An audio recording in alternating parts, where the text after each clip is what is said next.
Hi, I'm Aaron with Fighting for Justice, here with late breaking news. I just got wind that Justice for No Abuse of Power has compiled a list of names of the people who are assisting in defrauding the government, and she has agreed to be a whistleblower.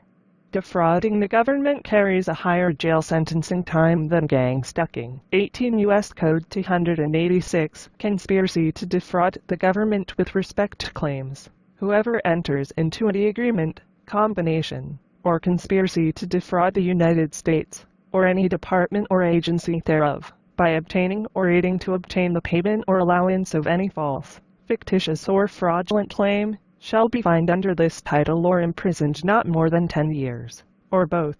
During Justice's undercover investigation, she discovered that the participants of organized gang-stalking was hired or participating just to keep things going on and on. On some reports, she was told it's to help put money in the victims' pockets. Now, gang-stalking a person just to put money in their pockets is against the law as stated in U.S. Code 18 U.S.C. 371. Conspiracy to defraud the United States. The General Conspiracy Statute 18 U.S.C. 371 creates an offense if two or more persons conspire either to commit any offense against the United States, or to defraud the United States, or any agency thereof in any manner or for any purpose. More so, defrauding the government of money or property under 18 U.S.C.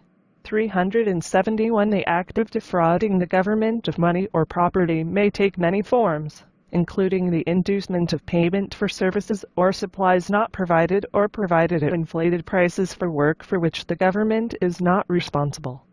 Justice backs the arrest of people who violates her civil rights. To dig a little deeper, let's look at 18 U.S. Code 1031, major fraud against the United States. Whoever knowingly executes, or attempts to execute, any scheme or artifice with the intent 1. To defraud the United States, or 2. To obtain money or property by means of false or fraudulent pretenses, representations, or promises, in any grant, contract, subcontract, subsidy, loan, guarantee, insurance, or other form of federal assistance, including through the Troubled Asset Relief Program, an economic stimulus, recovery or rescue plan provided by the government, or the government's purchase of any troubled asset as defined in the Emergency Economic Stabilization Act of 2008, or in any procurement of property or services as a prime contractor with the United States, or as a subcontractor or supplier on a contract in which there is a prime contract with the United States,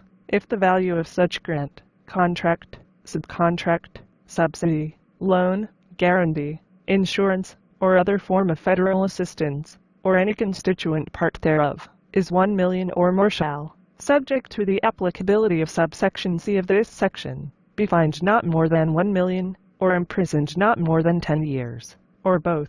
In other words, if you are slow, here's a direct quote giving by subliminal message from the government voice to skull device. That's what they say about people who can't get it. If you participate in gang-stalking and or help electronic harassers violate people's civil rights, you are conspiring to commit fraud against the government, because the government have to pay the victims for gang-stalking and electronic harassment.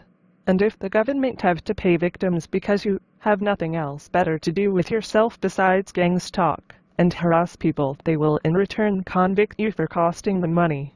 No law enforcement officer, investigating agent, military service personnel, or any person is above the law. All have the same provisions and are subject to being arrested